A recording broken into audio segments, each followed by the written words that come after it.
Hello everyone! Today we will discuss one of the issues of violation of international law that has been in the spotlight of the world in 2023, namely related to application of the Convention Against Torture and other cruel, inhuman or degrading treatment or punishment by Canada and the Netherlands versus Syrian Arab Republic.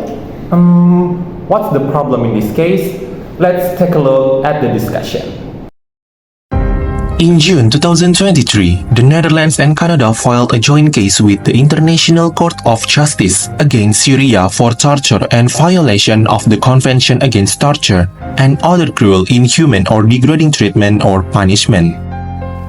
The first hearing of the case is scheduled to take place on October 10 and 11, 2023. The hearing aims to hold Syria accountable for its widespread violation of the Convention Against Torture since 2011.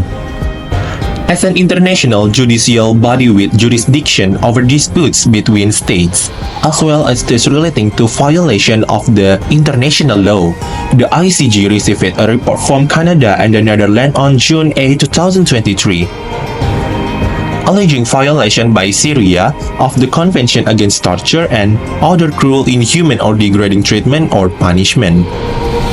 In this case, Canada and the Netherlands broke claims under the Convention Against Torture, which Syria ratified in August 2004. 2 years before the case was filed with the ICJ, Canada and the Netherlands had been negotiating with Syria since 2020. However, after 2 years of fruitless negotiating, including arbitration attempts that were ignored by Syria, they finally submitted the case to the ICJ in October 2022. By later that, June 8, 2023, Canada notified the court of the appointment of Alan H. Castle, Assistant Deputy Minister and Legal Counsel, by letter date 8 June 2023, which is included in the application. The Kingdom of the Netherlands notifies the court of the appointment of Mr. René J. M. Lefebvre, Legal Advisor at the Ministry of Foreign Affairs, as again in this case, and Ms. Anneke Marie Consley, Legal Advisor at the Ministry of Foreign Affairs. Furthermore, by letter date November 17, 2023, the registrar invited the parties' attorney in accordance with Article 31 of the Rules of Court to attend a meeting on December 11, 2023. In order for the President of the Court to ascertain the party with views on procedural question in the case.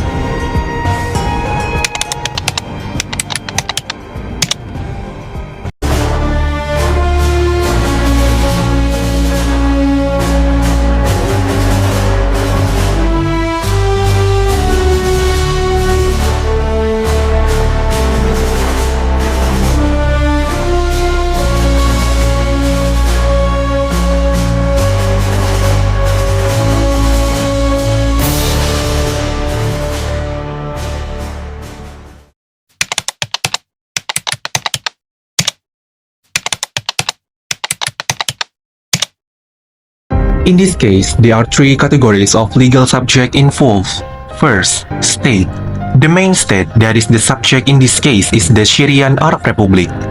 The Syrian Arab Republic is a country located in the Asian continent, precisely in West Asia, or better known as the Middle East region.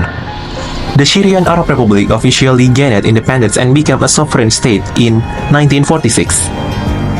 In this case, the Syrian Arab Republic is categorized as a subject of international law. This is because, in this case, the Syrian Arab Republic has been deemed to have violated the Convention Against Torture and other cruel, inhuman or degrading treatment or punishment, based on reports submitted by Canada and the Netherlands to ICJ. As a country that has ratified the convention in August 2004, the Syrian Arab Republic is claimed to have violated the Convention Against Torture and other cruel, inhuman or degrading treatment or punishment by Canada and the Netherlands. This is evidenced by various forms of torture against prisoners and some civilians in Syria that have occurred since 2011 during the regime of Bashar al-Assad. Next up is Canada. Canada is a country that became independent on July 1st, 1867.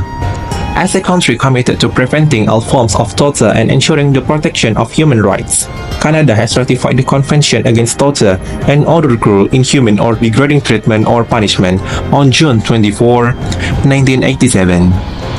In this case, Canada acted as the applicant for the alleged violation by the Syrian Arab Republic of the Convention Against Torture and Other Cruel, Inhuman or Degrading Treatment or Punishment to the International Court of Justice on June 8, 2023. Last but not least is the Netherlands. The Netherlands is a country that gained independence on July 26, 1581, and was officially recognized by the United Nations on December 10, 1945. As a country committed to preventing all forms of torture and ensuring the protection of human rights, the Netherlands has ratified the Convention Against Torture and Other Cruel, Inhuman or Degrading Treatment or Punishment on December 21, 1988.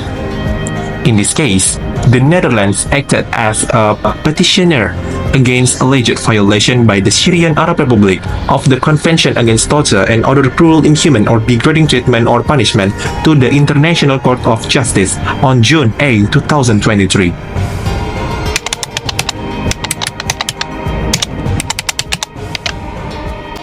In addition to the state, there are also rebels as a second legal subject in this case. The first, ISIS. In this case, ISIS is categorized as a subject of international law because it is involved in the conflict in Syria that has caused many civilian casualties. ISIS hold territory from western Iraq to eastern Syria.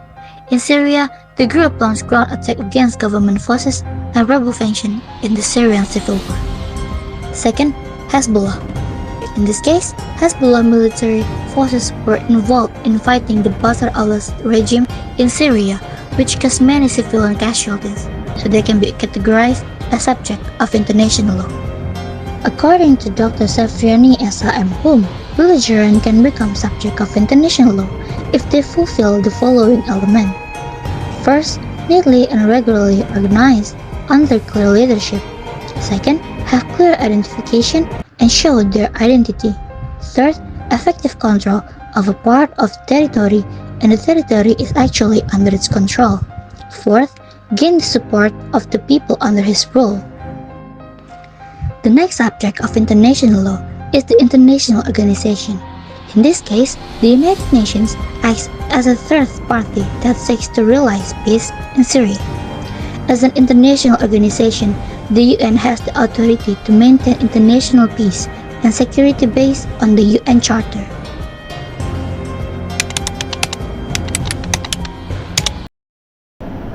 We have summarized the main issues in this case as follows.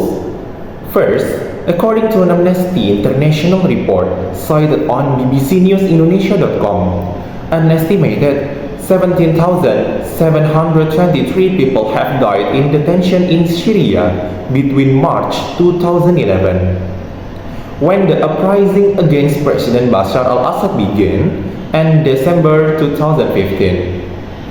Based on the testimonies of former prisoners, they claim to have been inhumanly treated, sexually assaulted, and severely tortured by prison guards.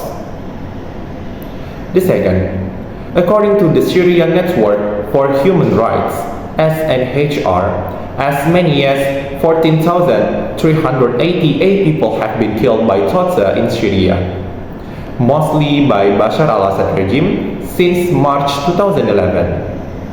The Assad regime has reportedly killed around 14,235 people by torture, including 173 children and 46 women who died inhumanly. In addition, it was also reported that as many as 69 people died as a result of attacks launched by opposition military forces and anti-regime armed groups in Syria. Based on the fact of the above violation, it can be concluded that the Syrian party in this case has violated several articles in the Convention Against Torture and other cruel, inhuman, or degrading treatment or punishment, including: First, violation of Article 2, Paragraph 1 of the Convention Against Torture and other cruel, inhuman, or degrading treatment or punishment, which state that each state party shall take effective legislative, administrative, judicial, or other measures to prevent acts of torture in any territory under its jurisdiction. In this case, Syria is considered to have ignored and not implement all forms of preventive measures, either through legislative, administrative, judicial, or other effective measures to prevent acts of torture in its jurisdiction.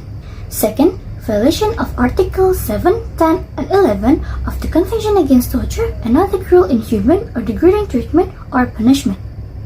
In this case, Syria is considered to have ignored various forms of torture experienced by citizens within its jurisdiction for years since the initial phase of the conflict in Syria in 2011.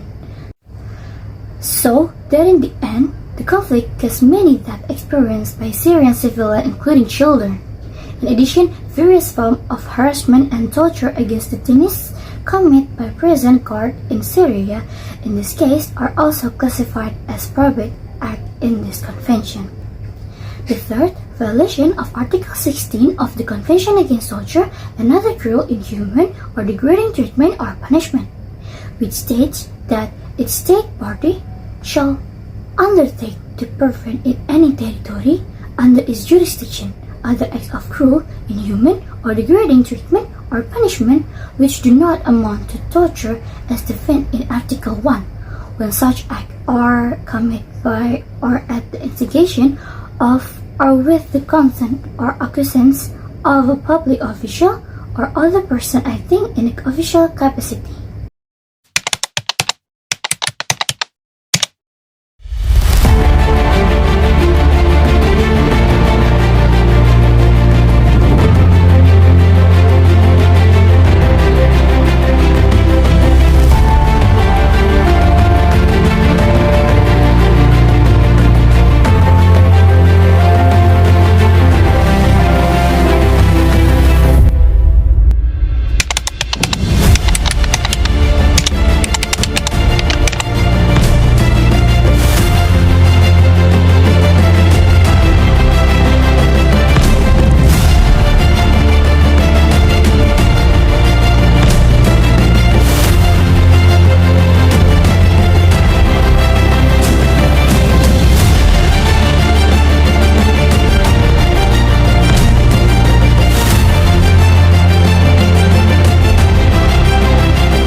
First, by 13 votes to 2, the court ordered Syria to take all necessary measures to prevent acts of torture and other cruel, inhuman, or degrading treatment or punishment.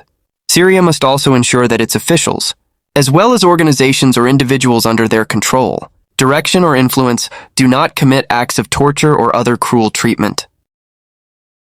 Second, by 13 votes to 2, the Syrian Arab Republic should take effective measures to prevent the destruction and ensure the preservation of evidence related to alleged acts that fall within the scope of the Convention Against Torture and other cruel, inhuman, or degrading treatment or punishment. Guys, in this video, we argue that the sanctions imposed by the ICJ on Syria are appropriate. Based on this decision, the Syrian regime should clean up its act and start taking seriously the impact of the ongoing civil war in Syria. In this case, we agree with the Netherlands and Canada that Bashar al-Assad regime in Syria has failed to implement the Convention Against Torture and other cruel, inhuman, or degrading treatment or punishment. As a state that ratified the convention in August 2004, Syria is obligated to fully and properly comply with and implement and contents. In addition to violate the Article 2, 7, 10, 11, and and 16 of the Convention Against Torture and Other Cruel, Inhuman, or Degrading Treatment or Punishment, serious action that allow the torture of prisoners and civilians, have also violated Article 33 of the UN Charter, Common Article 3 of the Geneva Convention, and Article 75, Paragraph 2, Letter A of the Protocol Additional to the Geneva Convention of 12 August 1949 and relating to the protection of victims of international armed conflict, 8 June 1977.